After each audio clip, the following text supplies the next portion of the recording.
Hello viewers, আসসালামু আলাইকুম। আমি আপনাদেরকে দেখাবো কিভাবে আপনারা টিকটক আইডির মধ্যে ইউটিউব আইডির লিংক অ্যাড করবেন। তো অনেকের প্রোফাইলে দেখা যায় ইউটিউব আইডির লিংক, তো আপনি কিভাবে অ্যাড করবেন চলুন ভিডিও শুরু করে যাক। এই জন্য এডিট প্রোফাইলে ক্লিক করবেন, ক্লিক করার পর আপনারা এখানে চলে আসবেন, আসার পর ইউটিউব অ্যাড ইউটিউব লিংক এখানে ক্লিক করবেন। ক্লিক করার পর আপনাদেরকে আপনাদের জিমেল আইডিতে নিয়ে আসবে। তো আপনারা যে আইডিটা অ্যাড করতে ওই আইডিতে ক্লিক করবেন। ক্লিক করার পরে আপনাদের একটু অপেক্ষা করতে হবে। অপেক্ষা করার পর আপনারা দেখতে পারবেন খুব সহজে চলে আসবে। এরপর আপনারা make sure you trust TikTok, ব্যাস এরপরে আপনারা এখানে অ্যালো দিয়ে দিবেন। অ্যালো দেওয়ার পরে আপনারা দেখতে পাচ্ছেন আপনাদের টিকটক অ্যাকাউন্টের মধ্যে আপনাদের ইউটিউব আইডিটা অ্যাড হয়ে গেছে। তো আমি আপনাদেরকে এরপর আপনাদের এখানে একটা মেসেজ আছে, মেসেজের মাধ্যমে আপনাদের জানিয়ে দেওয়া হবে আপনাদের ইউটিউব আইডিটা টিকটক আইডির মধ্যে অ্যাড হয়ে গেছে।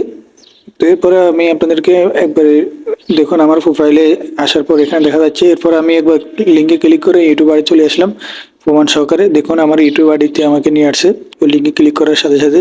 তো আপনারা চাইলে এইভাবে টিকটক আইডির মাধ্যমে ইউটিউব আইডি অ্যাড করতে পারবেন খুব সহজে। তো এই ছিল আজকে ভিডিওটি কেমন হয়েছে অবশ্যই কমেন্ট করবেন। কোথায় কোনো সমস্যা হলে কমেন্ট করে জানাবেন। ভিডিওটিতে একটা লাইক করবেন। আল্লাহ হাফেজ।